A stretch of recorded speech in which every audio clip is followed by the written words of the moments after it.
សូមជម្រាបសួរដល់សាធារណជននិងអ្នកសារព័ត៌មានទាំងអស់ជាទីរាប់អាននាព្រឹកនេះនាងខ្ញុំសូមធ្វើបច្ចុប្បន្នភាពអំពីស្ថានភាពនៅតាមបណ្ដោយព្រំដែនកម្ពុជាថៃក្រោយការចូលជាធរមាននៅបទជបាញ់រវាងកម្ពុជានិងថៃគិតមកដល់ថ្ងៃទី1ខែមករាឆ្នាំ2026នេះនាងខ្ញុំសូមធ្វើការជម្រាបជូននៅស្ថានភាពតាមបណ្ដោយព្រំដែនកម្ពុជាថៃក្នុងភូមិសាស្ត្រយុទ្ធភូមិភាគទី4និងយុទ្ធភូមិភាគទី5បន្ទាប់ពីកម្ពុជានិងថៃបានឯកភាពគ្នាលើបទជបាញ់ជាបន្ទាន់និងបានចុះហត្ថលេខាលើសេចក្តីប្រកាសរួម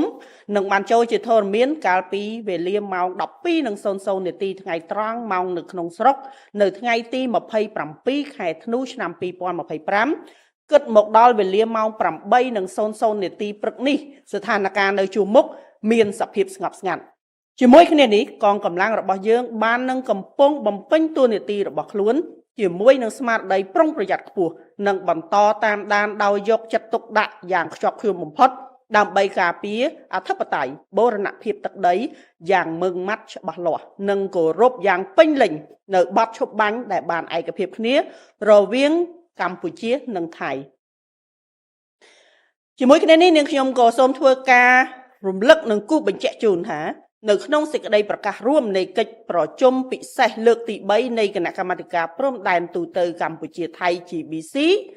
ដែលបានចុះហត្ថលេខាដោយកម្ពុជានិងថៃនៅថ្ងៃទី27ខែធ្នូឆ្នាំ2025ក្នុងវិធានការកាត់បន្ថយភាពតានតឹងត្រង់ចំណុចទី8ភាគីទាំងពីរបានឯកភាពគ្នាជៀសវាងការចែកចាយព័ត៌មានមិនពិត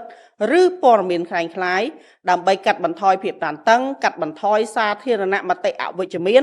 និងលើកកម្ពស់បរិយាកាសអំណោយផលសម្រាប់កិច្ចសន្ទនាដោយសន្តិវិធីដោយផ្អែកលើស្មារតីនៃការបដិញ្ញាចិត្តក្នុងរបស់កម្ពុជាក្នុងការគោរពនិងអនុវត្តតាមលក្ខខណ្ឌនៃបទឈប់បាញ់សេចក្តីថ្លែងការណ៍រួមស្តីពីកិច្ចព្រមព្រៀងសន្តិភាពរវាងកម្ពុជាថៃនិងឯកសារពាក់ព័ន្ធផ្សេងៗ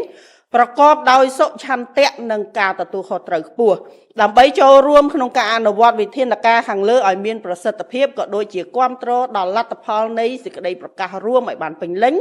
ពិសេសក្នុងដំណាក់កាលកម្ពុជានិងថៃកំពុងកសាងទំនុកចិត្តគ្នាដើម្បីមានបទឈប់បាញ់ជាអចិន្ត្រៃយ៍និងមានសន្តិភាពឡើងវិញក្រសួងព័ត៌មាននៃព្រះរាជាណាចក្រកម្ពុជាបានចេញសេចក្តីណែនាំបន្ថែមទៀតដល់សាធារណជននិងអ្នកប្រកបអាជីពក្នុងវិស័យព័ត៌មាននិងសោតទស្សន៍ដែលជាការរួមចំណែកជំរុញជាក់ស្ដែងឲ្យមានការអនុវត្តកាន់តែពេញលេញនៅសេចក្តីប្រកាសរួមនេះដើម្បីធ្វើឲ្យបទឈប់បាញ់អចិន្ត្រៃយ៍នឹងក្លាយជាមូលដ្ឋានដ៏រឹងមាំសម្រាប់យន្តការដោះស្រាយបញ្ហាដោយសន្តិវិធីដោយឈលលើស្មារតីនៃការដោះស្រាយបញ្ហាដោយសន្តិវិធីផ្អែកលើក្របខ័ណ្ឌច្បាប់អន្តរជាតិនិងក្នុងនាមជាប្រទេសដែលមានការទទួលខុសត្រូវខ្ពស់និងស្រឡាញ់សន្តិភាពពិតប្រាកដរាជរដ្ឋាភិបាលកម្ពុជាកងកម្លាំងប្រដាប់អាវុធបញ្ជាក់ពីការបដិញ្ញាចិត្តយ៉ាងម៉ឺងម៉ាត់ស្មោះត្រង់សុចរិតក្នុងការគោរពនិងការអនុវត្តពេញលេញនិងខ្ជាប់ខ្ជួននៅលក្ខខណ្ឌនៃបទឈប់បាញ់រវាងកម្ពុជានិងថៃដែលបានចុះហត្ថលេខាកាលពីថ្ងៃទី28ខែកក្កដាឆ្នាំ2025និងសេចក្តីថ្លែងការណ៍រួមស្តីពីកិច្ចព្រមព្រៀងសន្តិភាពរវាងកម្ពុជានិងថៃដែលភាគីទាំងពីរបានចុះហត្ថលេខាកាលពីថ្ងៃទី26ខែតុលាឆ្នាំ2025សេចក្តីប្រកាសរួមនៃកិច្ចប្រជុំពិសេសលើកទី3នៃគណៈកម្មាធិការព្រំដែនទូតកម្ពុជាថៃ GBC ដែលបានចុះហត្ថលេខាកាលពីថ្ងៃទី27ខែធ្នូឆ្នាំ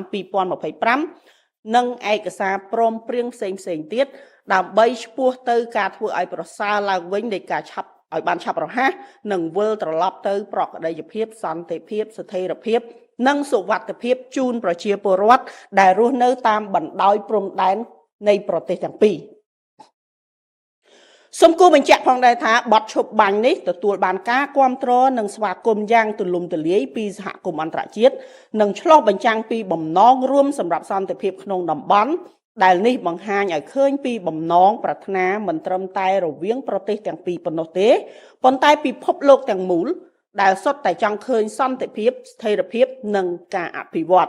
សូមគូបញ្ជាក់សារជាថ្មីម្ដងទៀតអំពីគោលជំហរ ក្នុងការដោះស្រាយបញ្ហាដោយសន្តិវិធីស្មោះត្រង់ស្របតាមច្បាប់អន្តរជាតិធម្មនុញ្ញអង្គការសហប្រជាជាតិនិងធម្មនុញ្ញអាស៊ានចាសសូមអរគុណសម្រាប់ការតាមដានស្ដាប់សម្រាប់ព័ត៌មាននិងការធ្វើបច្ចុប្បន្នភាពថ្មីៗក្រសួងការពារជាតិនឹងផ្សព្វផ្សាយជូនតាមបណ្ដាញផ្សព្វផ្សាយរបស់ផ្លូវការរបស់ក្រសួងការពារជាតិ